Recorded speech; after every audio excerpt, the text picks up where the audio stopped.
Steve Rogers, Thor, Loki and X-Men এগুলো সবই শুধু ডিস্ট্রাকশনস, কারণ আসল খেলা তো মার্ভেল এখন শুরু করেছে। আর আমি বিশ্বাসই করতে পারছি না যে আমি এত বড় একটা ডিটেল কিভাবে মিস করে ফেললাম। যাই হোক, আমি জানি তোমরা স্পাইডারম্যান ব্র্যান্ড নিউ ডে নিয়ে খুবই এক্সাইটেড, কিন্তু এখন আমি তোমাদের যা বলতে যাচ্ছি তা শুনে তোমরা এই মুভির জন্য আরও বেশি এক্সাইটেড হয়ে যাবে। কারণ হতে পারে স্পাইডারম্যান ব্র্যান্ড নিউ ডে ঠিক ততটাই ইম্পর্টেন্ট মুভি হতে যাচ্ছে অ্যাভেঞ্জার্স ডুমসডের জন্য যতটা ডেডপুল অ্যান্ড উলভারিন মুভি ছিল। আমরা সবাই জানি যে অ্যাভেঞ্জার্স ডুমসডে এবং অ্যাভেঞ্জার্স সিক্রেট ওয়ার্স আসছে, যেখানে Robert Downey Junior Doctor Doom character play করবে।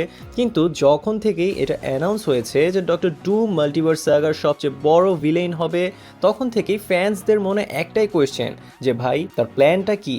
কারণ ডুম কোনো নর্মাল ভিলেন না যে থ্যানোসের মতো সামনে থেকে অ্যাটাক করে পুরো ওয়ার জিতে যাবে। ডুমের প্রতিটা মুভ এমন মনে হবে যেন সে 4D চেস খেলছে। আর তাই আজ আমরা কথা বলতে যাচ্ছি এমন একটা পসিবিলিটিস নিয়ে যেখানে ডুমের জন্য স্পাইডারম্যান এবং উলভারিন তার সবচেয়ে বড় ওয়েপেন হয়ে উঠবে। এবং এটা আমি কোনো আন্দাজে বলছি না, এর পেছনে কমিক্সের খুবই সলিড প্রুফ আছে। এছাড়াও এমসিইউ অর্থাৎ মার্ভেল সিনেমাটিক ইউনিভার্স এই ব্যাপারটা ইতিমধ্যেই একটা মুভিতেও এস্টাবলিশ করে ফেলেছে। যদি চ্যানেলটি এখনও আনসাবস্ক্রাইব থাকে তবে এখনই সাবস্ক্রাইব করে দাও এবং কমেন্টে লিখো স্পাইডারম্যান। দিন দিন চ্যানেলের রিচ কমে যাচ্ছে, তাই একটু সাপোর্ট দিয়ে দাও। তোমাদের সাপোর্ট থাকলে ভিডিও বানাতে আরও বেশি উৎসাহিত হই। তো মূল কনটেক্সটে ফিরে আসছি ইন্ট্রোর পর। প্রথমে একটু কমিক্সের ব্যাকগ্রাউন্ড বুঝে নেই। 1984-এর সিক্রেট ওয়ার্সে ডক্টর ডুম এমন কিছু করেছিল যা একদমই ইম্পসিবল ছিল। সে বিয়ন্ডারের পাওয়ার চুরি করে নিয়েছিল। এখন বিয়ন্ডার কোনো যেমন তেমন বিইং না, এটা কোনো গড বা কসমিক অ্যান্টিটিও না। এটা লিটারেলি বিয়ন্ড দ্য মাল্টিভার্সের এক্সিস্টেন্স থেকে আসা এমন এক অমনিপোটেন্ট বিইং যার পাওয়ার লেভেল এত বেশি যে সে পুরো রিয়েলিটিকে নিজের হাতে ধরে রাখতে পারে। পুরো মাল্টিভার্সের সকল ক্ষমতাও তার সামনে কিছুই না। তাহলে ডুম বিয়ন্ডারকে হারালো কিভাবে বা তার পাওয়ার্স নিল কিভাবে? ডুম মূলত ক্লয়ের বডি ইউজ করে একটা মেশিন তৈরি করেছিল, যেটা আগে গ্যালাক্টাসের কসমিক এনার্জি অ্যাবজর্ব করতো। আর তারপর সেই অ্যাম্প্লিফাইড এনার্জি দিয়ে বিয়ন্ডারের পাওয়ার্স চুরি করে নেয়। এখানে সবচেয়ে ইম্পর্টেন্ট বিষয় হলো ডুম নিজে কিন্তু ডাইরেক্টলি এই এনার্জি নিতে পারতো না। ডুমের প্রয়োজন ছিল একটি ফিল্টারিং অ্যাবজর্বার, যা এনার্জিকে অ্যাবজর্ব করে ফিল্টারিং করবে এবং তারপর সেই এনার্জি পাওয়ার ডুমের কাছে পৌঁছাবে। এটা অনেক ইম্পর্টেন্ট পার্ট, এটা মনে রেখো। এখন কথা বলি 2015-এর সিক্রেট ওয়ার্স নিয়ে, যেখানে এই পার্ট আরও বেশি ক্লিয়ার হয়। এইবার ডুম ইউজ করেছে মলিকিউল ম্যানকে। মলিকিউল ম্যান এমন এক বিইং যার কাছে রিয়েলিটি ম্যানিপুলেশনের পাওয়ার আছে। ডুম পুরো মাল্টিভার্সের বিভিন্ন মলিকিউল ম্যান, যাদেরকে তাদের নিজের ইউনিভার্সে ওভেন রিজ নামে চেনা হয়, এইসব ভ্যারিয়েন্টসকে এক্সপ্লোর করেছে এক বোমের মতো। আর যে শেষ মলিকিউল ম্যান অর্থাৎ ওয়েন রিজ বেঁচে ছিল, যে শুরু থেকে ডুমের সাথে ছিল, সে প্রথমে বিয়ন্ডার্সদের আনলিমিটেড পাওয়ার্স নিজের মধ্যে অ্যাবজর্ব করে। তারপর সেই পাওয়ার ট্রান্সফার হয় ডুমের কাছে। এখানেও দুটি বিইংয়ের ইনভলভমেন্ট প্রসেস রিপিট হয়। একজন পাওয়ার অ্যাবজর্ব করে, আরেকজন সেই পাওয়ার রিসিভ করে। এই কাজ ডুম একা করতে পারতো না। তার দরকার ছিল এমন এক জীবন্ত মাধ্যম যে ডিসইন্টিগ্রেট না হয়ে ডিভাইন এনার্জি হ্যান্ডেল করতে পারবে। ঠিক একই ধরনের ওয়ার্কিং মার্বেল সিনেমাটিক ইউনিভার্সেও দেখানো হয়েছে, বাট কেউ নোটিস করেনি, এমনকি আমিও করিনি। ডেডপুল অ্যান্ড উলভারিন মুভিতে একটা সিন আছে যেখানে ম্যাডোনার গান সেটাকে এত সুন্দরভাবে উপস্থাপন করেছিল যে অনেকেই শুধু সিম্পলি কুল শট মনে করে, বাট অ্যাকচুয়ালি সেই সিনে এমসিইউর একটা বড় রুল স্ট্যাবলিশ করে দেয়। মিস্টার প্যারাডক্স ক্লিয়ারলি এক্সপ্লেইন করেছিল যে টাইম রিপারের এনার্জি ফ্লো যদি কেউ ইন্টারাপ্ট করে, তাহলে সেই বিইং অটোমেটিক্যালি আনডুইন বা ধ্বংস হয়ে যাবে। এই জিনিসটা ডেডপুল এমনকি উলভারিনের জন্য ইম্পসিবল ছিল, কিন্তু ডেডপুল অ্যান্ড উলভারিন একসাথে এটা করে দেখায়। তারা একে অপরের সাথে এনার্জি ডিভাইড করে নেয়, একটা কসমিক লেভেলের ডিস্ট্রাকটিভ ফোর্সকে শেয়ার করে এবং দুজনেই সার্ভাইভ করে ফেলে। এই মোমেন্টটা জাস্ট ফ্যান সার্ভিস ছিল না, এমসিইউ এখানে একটা বড় ফান্ডামেন্টাল রুল সেট করেছে যে যদি দুইটি সত্তা একসাথে কসমিক এনার্জি শেয়ার করে, তাহলে তারা এমন ফোর্সকেও সহ্য করতে পারে যা একা হলে তাদের ডিস্ট্রয় করে দিত। আর তাদের হিলিং ফ্যাক্টরও এখানে কি রোল প্লে করেছে।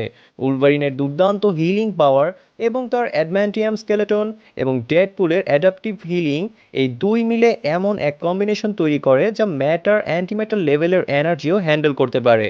এবার আসছে সবচেয়ে ইন্টারেস্টিং পার্ট। ডেডপুল অ্যান্ড উলভারিনে একটা কনসেপ্ট ইন্ট্রোডিউস করা হয়েছিল যেটা খুবই ইম্পর্টেন্ট ছিল, আর তা হলো অ্যাঙ্কর বিইং এর কনসেপ্ট। অ্যাঙ্কর বিইং হলো সেই বিইং যে তার ইউনিভার্সের আইডেন্টিটির সাথে এত ডিপলি কানেক্টেড যে তাকে ছাড়া ইউনিভার্স ধ্বংস হতে শুরু করে। উলভারিন ছিল আর্থ 1005 এর অ্যাঙ্কর বিইং। যখন সে লোগান মুভির ইভেন্টে মারা যায় তখন তার ইউনিভার্স ধ্বংস হতে শুরু করে। এই কনসেপ্ট মার্ভেল শুধু একটা মুভির জন্য বানায়নি, কারণ ডেডপুল অ্যান্ড উলভারিন মুভির শুটিং শুরু হওয়ার আগে জনাথন মেজর্সকে বাদ দেওয়া হয়েছিল। এর পাশাপাশি এই মুভিতে অনেক চেঞ্জেসও আনা হয়েছিল, যেগুলো ডুমসডের সেট আপ হিসেবে কাজ করে। কারণ যদিও রবার্ট ডাউনি জুনিয়রকে ডক্টর ডুম হিসেবে আনার সিদ্ধান্ত ডেডপুল অ্যান্ড উলভারিন মুভি রিলিজের 1 সপ্তাহ পরেই ঘোষণা করা হয়, তবুও এই ডিসিশন অনেক আগেই নেওয়া হয়েছিল। So now the question is, এমসিইউর মেইন ইউনিভার্স অর্থাৎ আর্থ 616 এর অ্যাঙ্কর বিং কে? এর answer most probably Spiderman. No way হোমে সে নিজের আইডেন্টিটিকে স্যাক্রিফাইস করে মাল্টিভার্স কোল্যাপস হওয়া থেকে বাঁচায়। আর এই কাজটাই ব্যাটল ওয়ার্ল্ডের ক্রিয়েশনকে ডিলে করে দেয়, কারণ ব্যাটল ওয়ার্ল্ড তৈরি করার জন্য ডুমের প্রয়োজন স্পাইডারম্যান অ্যান্ড উলভারিন। যেহেতু স্ট্রেঞ্জের স্পেলের কারণে সবাই পিটারকে ভুলে গিয়েছে, তাই তাকে ট্রেস করা ইম্পসিবল।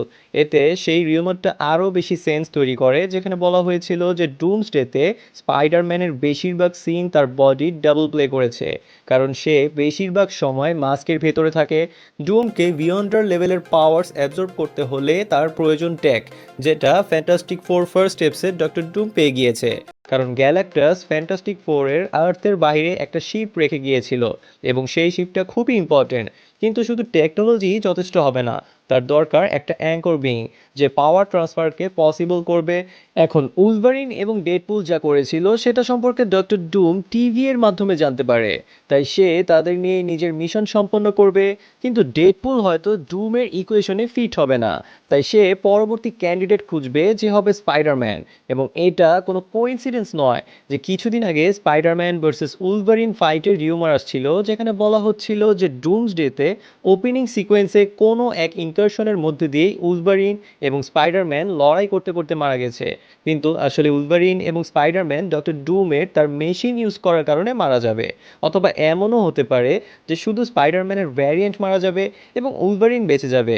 এখন এই প্ল্যান এমসিইউতে প্র্যাকটিক্যালি কিভাবে এক্সিকিউট হবে? অ্যাভেঞ্জার্স ডুমসডেতে ডুমের মুখোমুখি হবে সব হিরোরা, কিন্তু আমরা সবাই জানি ডুমের স্টাইল ফাইট করা নয়, তার স্টাইল হলো প্ল্যান এক্সিকিউট করা। সে মোস্ট লাইকলি হিরোদের ডিফিট করার ট্রাই করবে না, বরং তাদের ক্যাপচার করার ট্রাই করবে, বিশেষ করে স্পাইডারম্যান এবং উলভারিনকে, যারা তাদের ইউনিভার্সের অ্যাঙ্কর বিং হবে, যাদের মাধ্যমে সে নিজের শক্তি অর্জন করবে। ডুমের সর্সারি এবং সায়েন্সের কম্বিনেশনের হিন্ট অলরেডি ডুমসডে এর প্রমোশনাল ম্যাটেরিয়ালে মিস্টিক্যাল রিউন্সের মাধ্যমে দেখানো হয়েছে। যখন মাল্টিভার্স ইনকারশন সর্বোচ্চ পর্যায়ে পৌঁছাবে এবং বিয়ন্ডার লেভেলের কসমিক এনার্জি রিলিজ হবে, তখন ডুম অ্যাঙ্কর বিংয়ের সাহায্যে বিয়ন্ডার লেভেলের র ইনফিনাইট পাওয়ার অ্যাবজর্ব করবে, ঠিক যেমন টাইম রিপারের এনার্জি ফ্লো হয়েছিল। এবং ডুম দুই দিক থেকেই সেই পাওয়ার রিসিভ করবে, যার পর সে হয়ে উঠবে গড এম্পায়ার ডুম। কমিক্সেও যখন ডুম বিয়ন্ডারের পাওয়ার্স নিয়ে নিয়েছিল, তখন সে উলভারিন এবং স্পাইডারম্যানকে কন্ডুইটের মতো ইউজ করেছিল। এই বিষয়টা অনেক পরে কমিক্সে প্রকাশ করা হয়েছিল যে ডুম বিয়ন্ডার্সের পাওয়ার্স পাওয়ার আগে স্পাইডারম্যানের কাছেই সেই পাওয়ার এসেছিল 1 সেকেন্ডের বিলিয়ন ভাগের 1 ভাগ সময়ের জন্য, যেখানে স্পাইডারম্যান তৈরি করেছিল একটা পিসফুল ওয়ার্ল্ড, যেখানে আঙ্কেল ব্যান জীবিত ছিল।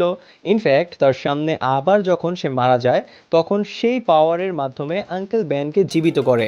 ভেবে দেখো কত কম সময়ে স্পাইডারম্যান এত কিছু করে ফেলেছিল, বা ডুম তার থেকে সেই পাওয়ার্স নিয়ে নেয় এবং তার স্মৃতি মুছে ফেলে।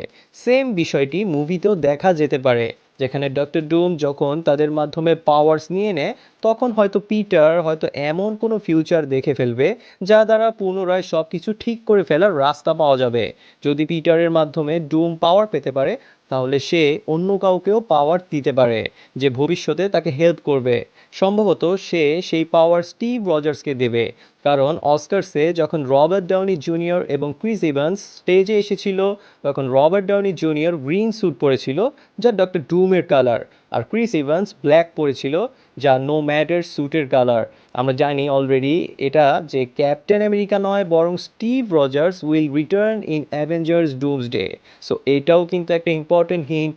সো যার ফলে আমাদের ডক্টর ডুম এবং এক powered up Steve Rogers battle দেখার সুযোগ রয়েছে। তো এই পুরো থিওরির 3টা সলিড পিলার্স আছে। ফার্স্ট পিলার ইজ কমিক্সের এস্টাবলিশ প্যাটার্ন, যেখানে ডুম সবসময় কন্ডুইটস ইউজ করেছে ডিরেক্ট পাওয়ার অ্যাবজর্পশন থেকে বাঁচার জন্য। সেকেন্ড পিলার ইজ এমসিইউ এর এস্টাবলিশ মেকানিক, যেখানে ডেডপুল এবং উলভারিন কসমিক এনার্জি শেয়ার করে। And third pillar is anchor being concept, যা নির্দেশ করে স্পাইডারম্যান অ্যান্ড উলভারিন এমসিইউতে কসমিক্যালি সিগনিফিক্যান্ট রোল রাখে। নর্মালি দেখা যায় যে ডুমসডেকে প্রস্তুত করার মতো কোনো মুভি নেই, কিন্তু অ্যাঙ্কর বিং কনসেপ্ট এবং গ্যালাক্টাসের শিপ, যা ফ্যান্টাস্টিক ফোর মুভিতে দেখানো হয়েছিল, তা ডক্টর ডুমের বিল্ড আপে গুরুত্বপূর্ণ ভূমিকা রাখতে পারে। স্পাইডারম্যান ব্র্যান্ড নিউ ডে এখনও যেহেতু আসেনি, তাই বলা যায় না সেখানে এমন কী হবে যা ডুমসডেতে কাজে লাগবে, কিন্তু চান্সেস আছে যে সেখানে আমরা কিছু না কিছু একটা হিন্ট সেই মুভিতে অবশ্যই পাবো।